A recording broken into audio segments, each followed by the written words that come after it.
由社区管委联合会发起，结合商圈、里办公处共同举办的东桥里万圣节的活动，今年已经迈入第3档，而且结合区公所加图书馆，参加的人数会讲一档比一档更大。非常感谢我们的社区联合会啦，因为他们这是第3届。那我们的康桥商圈是去年6月成立，今年刚好搭上他们的大船了哈。那个已经是结构是非常的完整了。那今年加入我们之后，希望可以让他们多一些装潢，好，我们每一年都比每一年更好。今年是我们第3年的万圣节，然后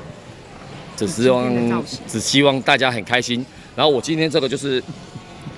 弹头。然后我要搞个鬼，我自己还没有打扮，就这样子。我们2个是弹头姐弟。今年参加的范围延伸到整个永康地区，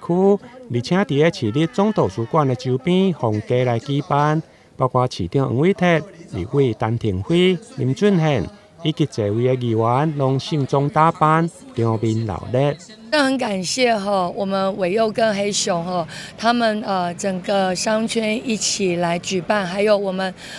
东桥联合社区这样的一个发想，然后呢有这样的发想，才让我们所有的这个民意代表可以加入。我就是自然的来参加万圣节的活动，那因为呢也参加了今年第3年，但是呢民众越来越多，那呢看到小朋友每个小朋友的装扮真的是非常可爱，也看到说家长对小朋友精心的设计，等一下你就看到好多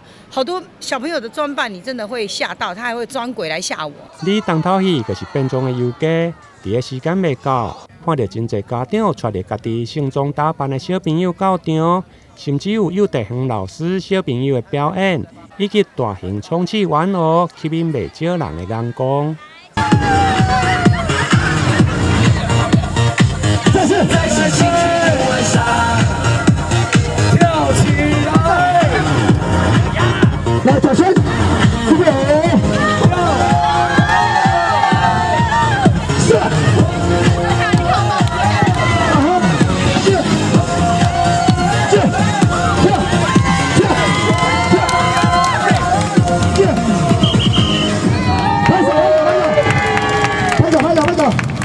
最后，伫市长民意代表甲主办单位共同的鸣笛，变装的游街正式起跑，整个现场热烈滚滚。台南新闻林根采访报道。